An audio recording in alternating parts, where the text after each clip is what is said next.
दुनिया ले ठोकर खा के माँ आए हों तुरे द्वारी। मैं गरीब अनाथ हूँ दाई आए हों तुरे द्वारी। मैं गरीब अनाथ हूँ दाई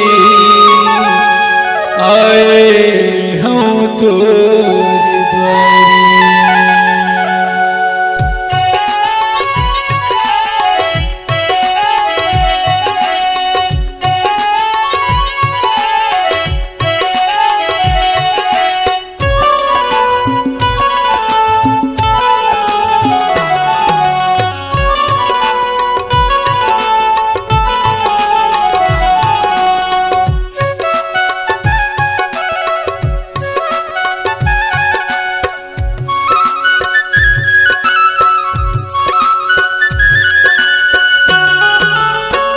मैया तोर चरण माँ मोल राख ले दाई तोर पूरा माँ मोला राख ले हो। मैया तोर चरण माँ मोल राख ले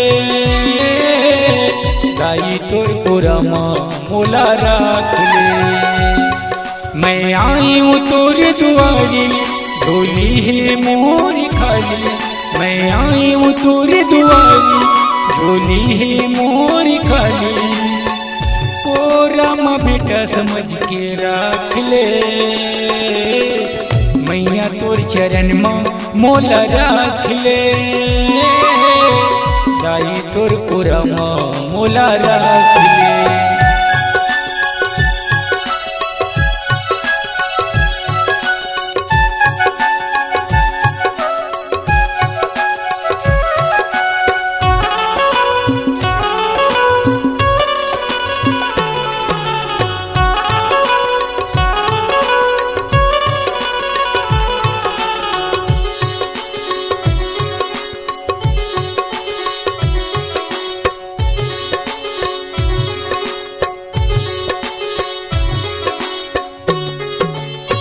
गरिया बन के दुर्गा दाई रायपुर के बंजारी हो। डोंगरीगढ़ के महामाई सुन लेना मोर दाई हो।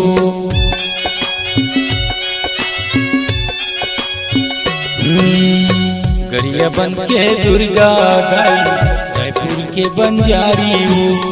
डोंगरीगढ़ के महामाई सुन लेना मोर दाई हो।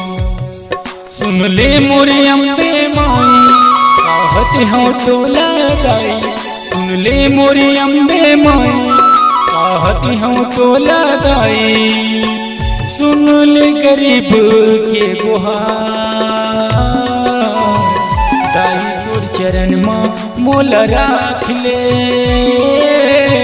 दाई तोर पूरा माँ मोल राख ले हो। मैया तोर चरण माँ मोल राख ले दाई तोर पूरा माँ मोल राख ले।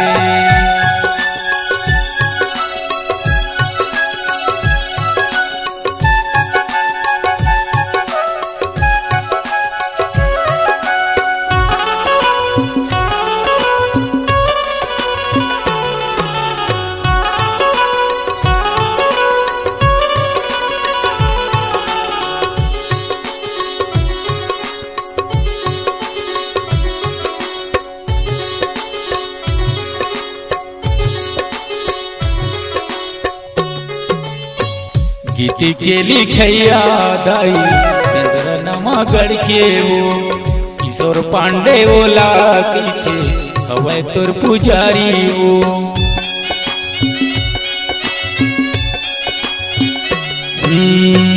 गीत के लिखैया दाई चंद्र नवागढ़ के हो।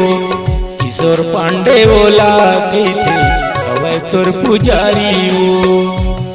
हिमनाए तोर दुआरी झोली है मोर खाली। हिमनाए तोर दुआरी झोली है मोर खाली। भक्तन के सुन ले पुकार, गाई तोर चरण में मोला राख ले, मैया तोर पूरा मोला राख ले हो, गाई तोर चरण में मोला राख ले, गाई तोर पूरा मोला राख ले। मैं आई हूँ तोर दुआरी, डोली है मोरी खाली, मैं आई हूँ तोर दुआरी, डोली है मोरी खाली, कोरा माँ बेटा समझ के रख ले, मैया तोर चरण में मोला राख ले,